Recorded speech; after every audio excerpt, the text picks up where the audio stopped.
नमस्ते दोस्तों। शरीर छोड़ने के बाद आत्मा कहाँ पहुंच जाती है, जानिए रहस्य। वेद, स्मृति और पुराणों अनुसार आत्मा की गति और उसके किसी लोक में पहुंचना का वर्णन अलग अलग मिलता है। हम पौराणिक मत को जानेंगे, लेकिन पहले संक्षिप्त में वैदिक मत भी जान लें जो कि गति के संदर्भ में है। वैदिक ग्रंथ के अनुसार आत्मा 5 तरह के कोश में रहती है: अन्नमय, प्राणमय, मनोमय, विज्ञानमय और आनंदमय। इन्हीं कोशों में रहकर आत्मा जब शरीर छोड़ती है तो मुख्य तौर पर उसकी 3 तरह की गतियां होती हैं। इसे ही अगति और गति में विभाजित किया गया है। अब जानिए पौराणिक मान्यता। पुराणों के अनुसार जब भी कोई मनुष्य मरता है या आत्मा शरीर को त्याग कर यात्रा प्रारंभ करती है तो इस दौरान उसे 3 प्रकार के मार्ग मिलते हैं।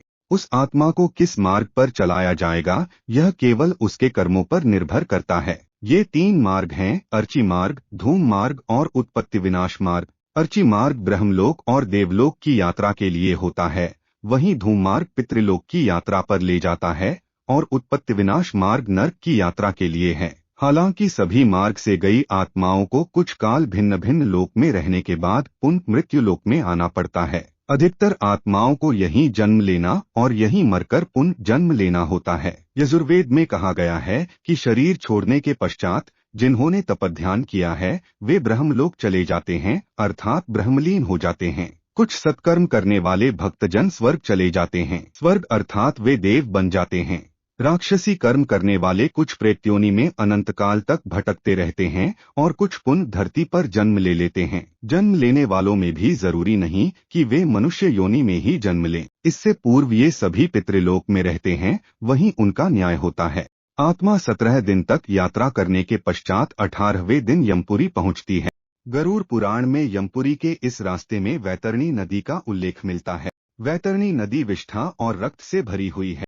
जिसने गाय को दान किया है वह इस वैतरणी नदी को आसानी से पार कर यमलोक पहुंच जाता है, अन्यथा इस नदी में वे डूबते रहते हैं और यमदूत उन्हें निकालकर धक्का देते रहते हैं। यमपुरी पहुंचने के बाद आत्मा पुष्पोदका नामक एक और नदी के पास पहुंच जाती है, जिसका जल स्वच्छ होता है और जिसमें कमल के फूल खिले रहते हैं। इसी नदी के किनारे छायादार बड़ का एक वृक्ष है, जहां आत्मा थोड़ी देर विश्राम करती है। यहीं पर उसे उसके पुत्रों या परिजनों द्वारा किए गए पिंडदान और तर्पण का भोजन मिलता है, जिससे उसमें पुण्य शक्ति का संचार हो जाता है।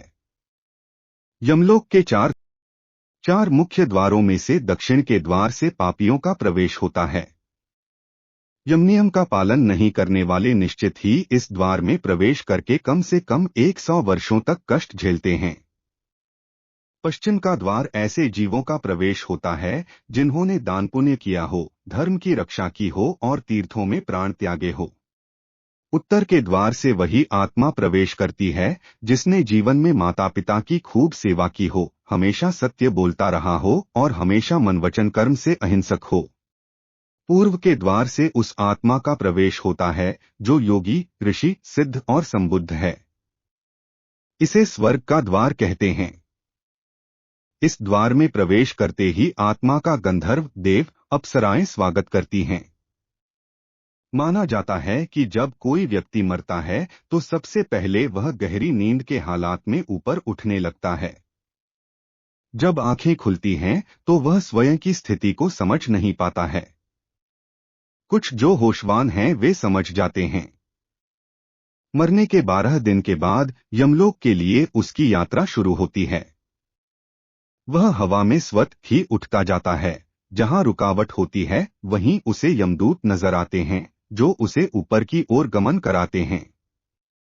आत्माओं के मरने की दिशा उसके कर्म और मरने की तिथि अनुसार तय होती है। जैसे कृष्ण पक्ष में देह छोड़ दी है तो उस काल में दक्षिण और उसके पास के द्वार खुले होते हैं, लेकिन यदि शुक्ल में देह छोड़ी है तो उत्तर और उसके आसपास के द्वार खुले होते हैं। लेकिन तब कोई नियम काम नहीं करता जबकि व्यक्ति पाप से भरा हो। शुक्ल में मरकर भी वह दक्षिण दिशा में गमन करता है। इसके अलावा उत्तरायण और दक्षिणायन सबसे ज्यादा महत्व होता है। उत्तरायण में मरने वाले 4 द्वारों 7 तोरणों तथा पुष्पोदका, वैवस्वती आदि सुरमय नदियों से पूर्ण अपनी पुरी में पूर्व, पश्चिम तथा उत्तर के द्वार से प्रविष्ट होने वाले पुण्यात्मा को भगवान विष्णु के दर्शन होते हैं, जो शंख, चक्र, गदा, पद्मधारी, चतुर्भुज, नीलाभ रूप में अपने महाप्रासाद में रत्नासन पर दर्शन देते हैं।